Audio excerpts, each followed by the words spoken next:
Adeyemis were a well-respected couple living in the heart of Lagos. Mr. Adeyemi was a successful businessman, and his wife, Mrs. Adeyemi, was a banker. Their lives were fast-paced, filled with meetings, deadlines, and business trips, leaving them little time for their 6-year-old daughter, Tiwa. Tiwa was a bright and cheerful child, always running around the house with her dolls, drawing pictures of her family and singing along to her favorite cartoons. She was the kind of child who could bring joy to anyone who met her, but as their work schedules became more demanding, the Adeyemis realized that they needed help caring for their daughter.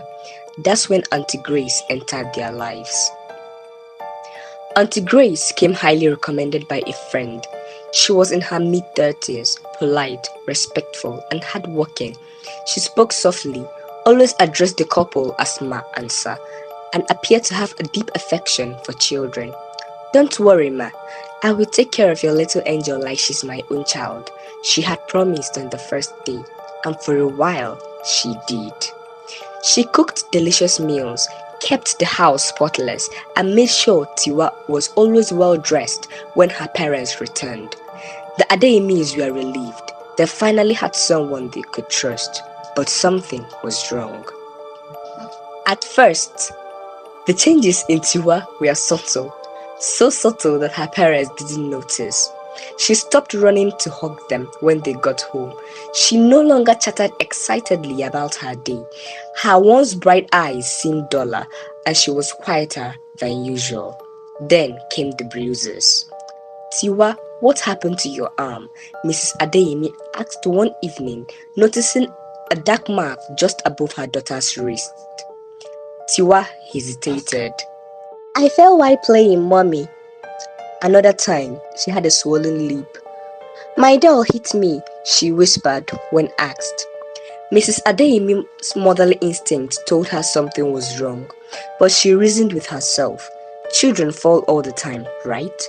Besides, Auntie Grace was always so kind.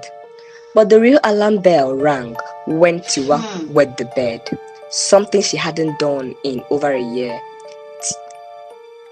One night, long after Mr. and Mrs. Adeyemi had returned from work, Tiwa woke up screaming. Mrs. Adeyemi rushed into her room, her heart pounding. "Tiwa, what is it? What's wrong?" Tiwa was trembling, her tiny hands gripping her blanket tightly. "I don't want to stay with Auntie Grace anymore," she sobbed. Mrs. Adeyemi was taken aback. "Why, my love? What happened?" Tiwa only shook her head and buried her face in her mother's chest.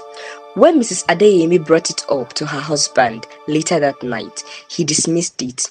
"Maybe she's just misses us. She's a child. She will adjust." But something deep inside told her this wasn't normal. Determined to get to the bottom of things, Mrs. Adeyemi spoke to a friend who suggested installing a hidden camera.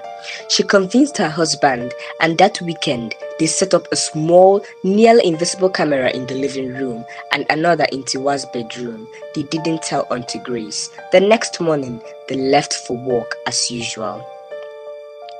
That evening, after Tiwa had gone to bed, Mr. Adeyemi retrieved the footage. He and his wife sat on the couch, watching in silence. What they saw made their stomachs turn. As soon as they had left the house, Auntie Grace's entire demeanor changed. The sweet, gentle woman they knew was gone. The footage showed her yanking Tiwa by the arm, her grip tight and cruel. "I told you to finish your food," she hissed before slapping the little girl across the face. Tiwa stumbled, holding her cheek in shock. Another clip showed her locking Tiwa in the bedroom, ignoring her cries. "You will stay there until I say you can come out."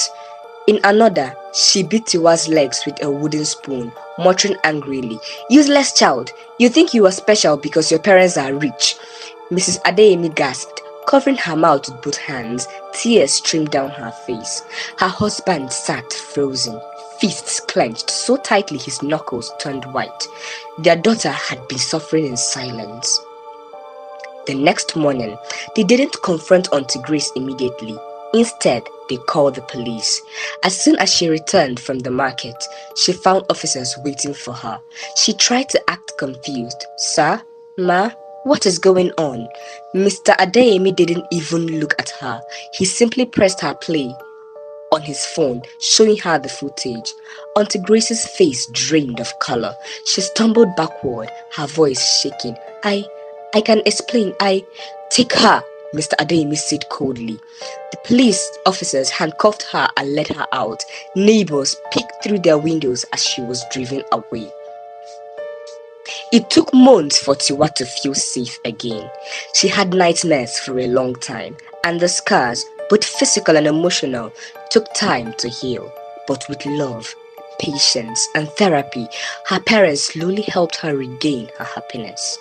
And the Adeyemis learned the valuable lesson. Sometimes, the people we can trust the most are the ones who can do the most harm. From that day forward, they never ignored their daughter's fears again.